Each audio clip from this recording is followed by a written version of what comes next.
working derivatives market, the credit default swaps market, for example. Do you think that's played out a little more stable than you may have predicted, and obviously the AIG apart, or do you still think that that danger is out there?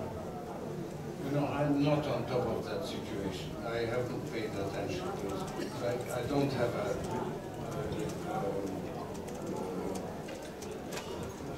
coherent answer. I don't know. I haven't studied it, which indicates that right now it may be not so pressing, but it also indicates that I'm just have a blind spot.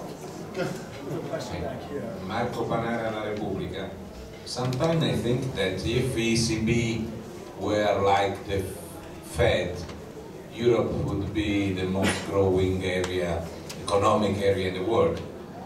But today, Mrs. Merkel said that if the other central bank were following the ECB model, the world could be a more safe place, less dangerous place. Actually, I wonder if she's right, but also I wonder if she cannot be right in 5 years' time. I mean, if the quantitative easing... I think if she changes her mind, she could be right 5 years.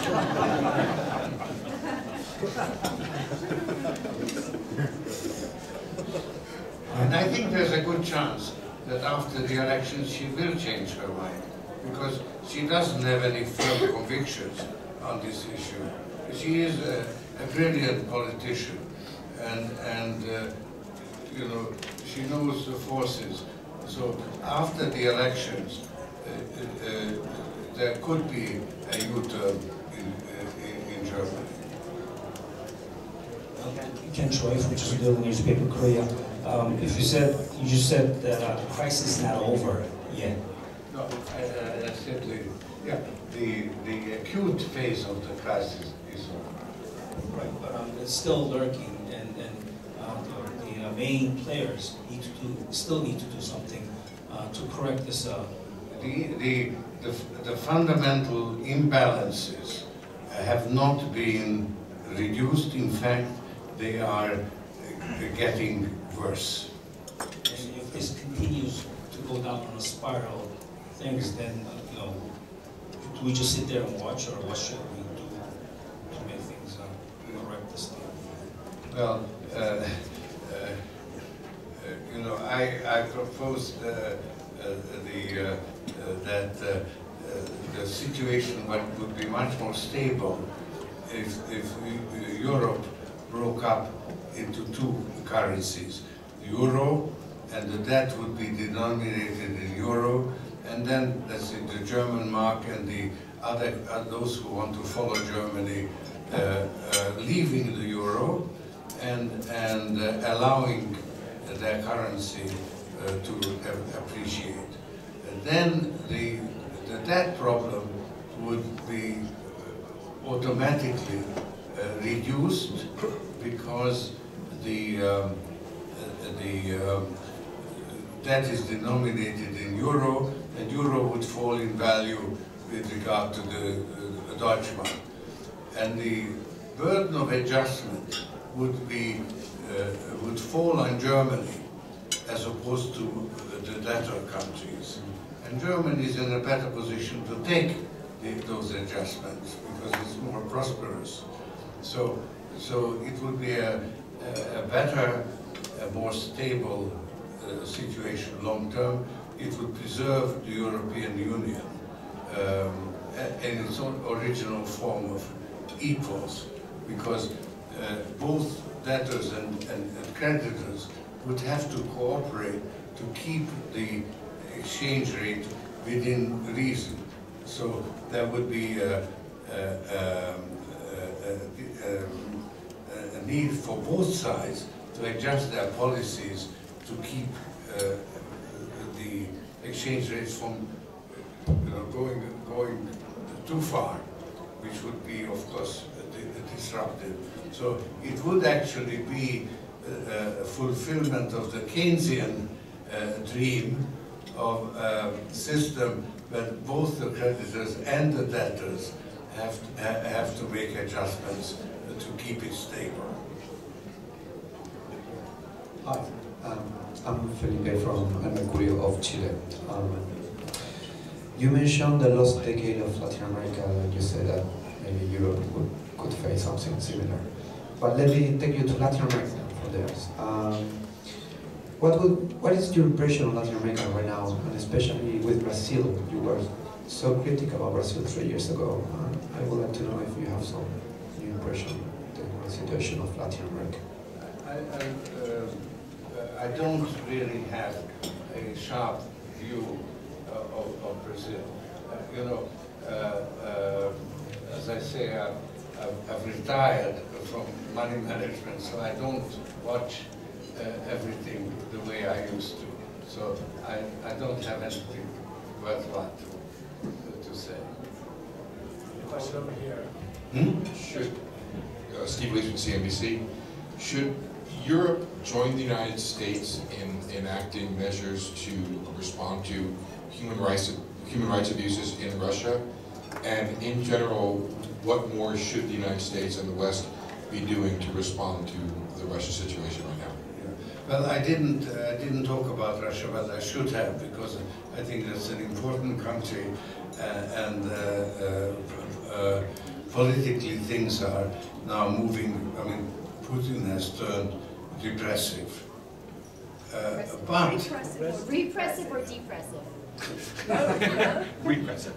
Repressive. So repressive. I don't think actually the outside world can do a great deal in changing the course inside Russia. There's very little leverage. But what goes on inside Russia is very important. And I think that it has become patriotic to be critical of the Putin administration's policies because it's harmful to Russia. Russia is sinking economically, and it's being taken in the wrong direction by Putin. And this can be, and is being said inside the regime and argued because it's bad for Russia. And Putin can repress the dissidents. It's an unfortunate fact, but he has the power to, and he can use, and he's a determined, pretty ruthless ruler who is showing that he is the ruler, and he's using that power now. And that's, of course, very sad from a human rights point of view.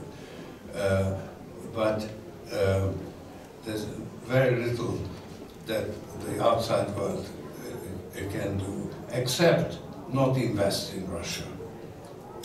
Investing in Russia, I think, is a big mistake, as long as this regime, which doesn't respect the rule of law, etc., you invest at your peril. But as I found out myself, there is capital flight from Russia, and there's brain drain from Russia. So Russia is weakening, and it's being criticized from the inside. And so I think Putin has to cling to power because it's the only place where he can feel safe. That's the only safety, so for his personal safety. But I think inevitably things are moving, and I think Russia will open up, but not necessarily in my lifetime. Rob Johnson from the Institute for New Economic Thinking. The most optimistic and most startling thing that I've heard this week was your assertion that democracy is blossoming in the emerging countries. To what do you attribute that? Does it relate to telecommunications and social networking or rising living standards? But this is a very, very positive development. It is. We have not dwelt on that tonight in this more gloomy conversation. Where does this come from? Yeah. No, it is actually coming from some economic progress, because areas like Africa benefited from the resource boom. As with economic progress comes a demand for greater political freedom. Now, interestingly, for instance, China, which was so preoccupied with material progress, I thought that freedom of expression and so on is more or less forgotten. And yet you have now an outbreak of demand for greater freedom of expression. So it's quite remarkable that how China, where everybody was on the make and willingly censoring itself and abiding by the rules that are established, are now sort of chafing at the bit. And blogging is so. There's also, of course, social media, which facilitates this. So blogging is a phenomenon. It's certainly facilitating it, and also, it played an important role in the Arab Spring. That's a factor, but the underlying desire of human beings to be free is very strong, and it's sort of how should I say, a natural instinct. Now, in the developed world, the techniques of manipulating public opinion have developed to such an extent that people have been turned off. So there's a disenchantment and a general sort of withdrawal from politics in the developed world. But in the developing world, it's sort of fresh energy that's coming into play. I find it, as you do, very encouraging. I think we have time for 2 more questions. So over here. Swiss Radio, Susan Giger. As an investor, would you do the same as the hedge fund manager Paul Singer is doing with Argentina? I personally wouldn't, and that's a very disturbing case. What happened in Argentina? Minority rights, and of course the trend globally is for what do you call it? Bailing in, having new bonds issued where which allow for reorganization by majority. Okay, over here. Hi, Tony Connolly with Irish Public Television.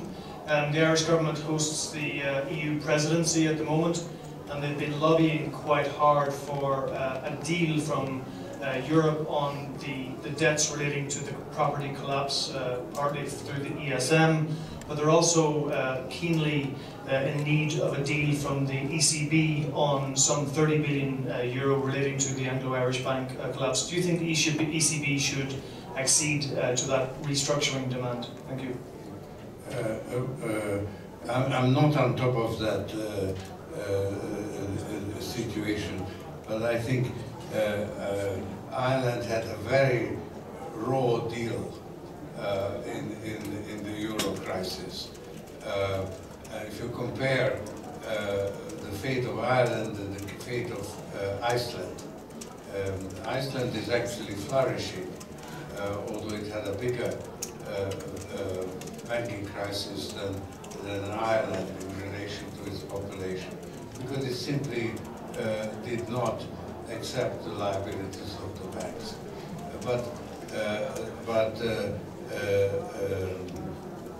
Ireland was not so lucky, and I couldn't understand why there was no escape. And then a banker explained to me that if Ireland reneged on its,